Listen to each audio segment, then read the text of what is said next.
While on one side there is mudslinging in politics over recent NCB crackdown in Mumbai, there is also growing support for the Drug Enforcement Agency being led by Zonal Director Sameer Wankere in Mumbai. Here are some of the reports filed by my colleague Priyanka.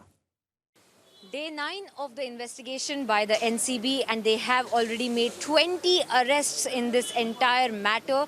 We are being joined by several people who came from across the city of Mumbai to thank Sameer Wankere for making sure that he clears up the streets of drugs. And in fact, they had said, okay, these are the college students who get affected because of these drugs. Let's get a word from them itself.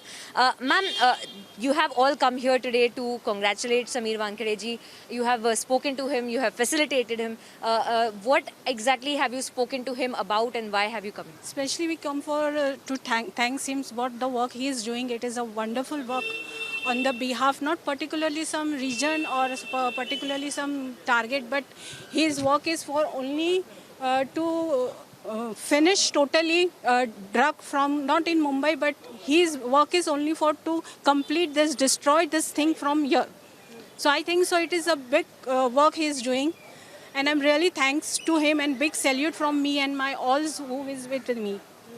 And he has time and time again said that this is an endeavor for clearing out drugs that reach college students.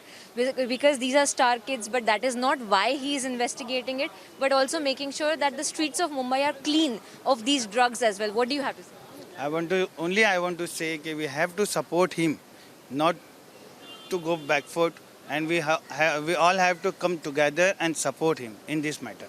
Is that why all of you are here today to congratulate him as well? What would you also say about the political narration about this? Parties have said that this is not a clear investigation being done. What do you have to say about the politicization of this?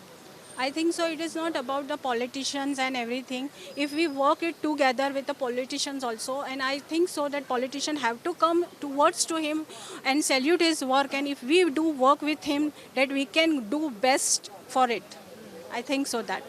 All right, so you can see all of these people come here to congratulate and felicitate Sameer Wankere, who has been leading this entire investigation in the matter of the drug bust. 20 arrests as of now, and much more expected.